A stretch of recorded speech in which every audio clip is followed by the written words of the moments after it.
So we're likely to see a repeat of the protests that have taken place around the world this weekend.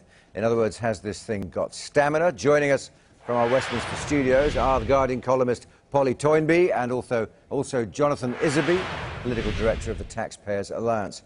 Thank you both for joining us. Mr. Iserby, if I could start with you. The protesters in St Paul's, do you think they're just an irritation, or do you think they've got a right to be there?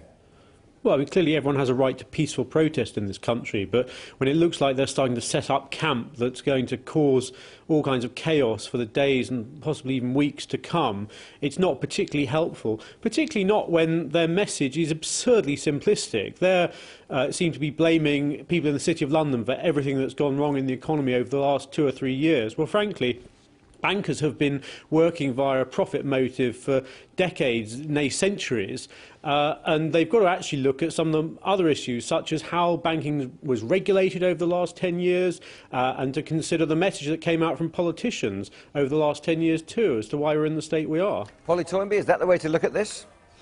I think they're right that they should be going for a quite simple message, that this is not acceptable. 99% of the people are going to see their real standard of living drop by 7%, according to the Institute for Fiscal Studies. Everybody is suffering except the people who caused this.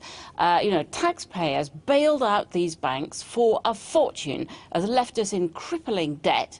And the result is the bank is still paying themselves walloping great bonuses, millions a year, billions in all, quite extraordinary, while the chief executives of our FTSE 100 companies, which have not been doing very well, have paid themselves huge amounts of money, much greater increases than the value of their companies have increased by.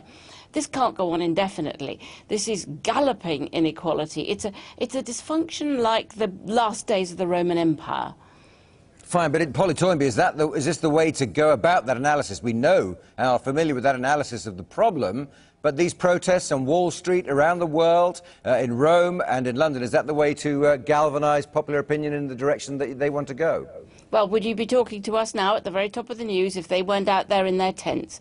They may look like, a raggle-taggle lot of protesters, but the truth is they've got people talking. This is happening everywhere, in every capital, from Sarajevo to Hong Kong to Tokyo to right across Europe, everywhere.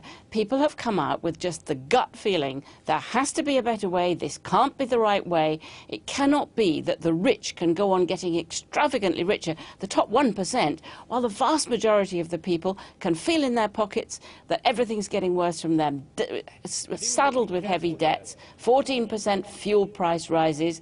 It's just not tolerable. And I think that, up with this we will not put is a perfectly good slogan. I think we're so careful here not to go into the realms of just bashing capitalism, which is effectively what Polly has just been doing and what a lot of the protesters appear to be doing outside. Capitalism is the system which over the past century has every generation doubled people's wealth. It's the system which has put clothes on those people's backs, doubtless with designer labels as well. And we've got to be careful not to condemn that system, but to look at specifically the regulatory framework around the City of London, which clearly wasn't right a few years ago. And the previous government needs to look at itself and ask questions as to whether it had done the right things in the city with regard to that. But as to the wider question, the people now protesting, evidently during the course of next week, will do far more good for the economy if they were to start working and doing something useful to get the wheels of the economy turning, rather than disrupting the City of London over the days to come. How dare you say if they should be working? 1 million young people are out of work. A lot of them are graduates. A lot of them are willing to work as interns for nothing at all, with nowhere to live and no money to live on. The idea that these are idle, feckless, useless people. You call yourself the Taxpayers Alliance. If you stood for taxpayers, you'd be out there with them, campaigning against the amount of taxpayers' money that has been spent propping up banks that give nothing back, holding back their money, not lending to small businesses, as they said they would, quantitative easing, we're going to have another lot, all the money poured into their pockets, they hold on to it. It isn't about anti-capitalism, it's about bad capitalism. We know perfectly well that the countries with good capitalism, such as the Scandinavian countries, where there is very strict regulation, a much fairer distribution of wealth, also have much stronger economies than ours has ever been. We have one of the worst capitalist systems in the world. because we've lost out in every way. I'm not saying the current system has been perfect. I'm saying there has been problems with regulation over the last decade. But we need to look at those, work out what went wrong, and decide how to move forward from there, rather than being incredibly generalistic about bankers are greedy, capitalism is bad, and let's try and stop the system. We've had nothing from the Taxpayers Alliance except support for the very, very rich, support for the city, support for the big business that sponsors you, that pays for you because you're a Conservative Party front movement. We've had nothing from you about standing on the side of median families on median wages who are really, really suffering, and it really matters. And this is going to spark something much more than you quite realise. Jonathan Iserby and Polly Toynbee, thanks very much. That's a good point to leave that there. Thank you both for giving us your views on this issue.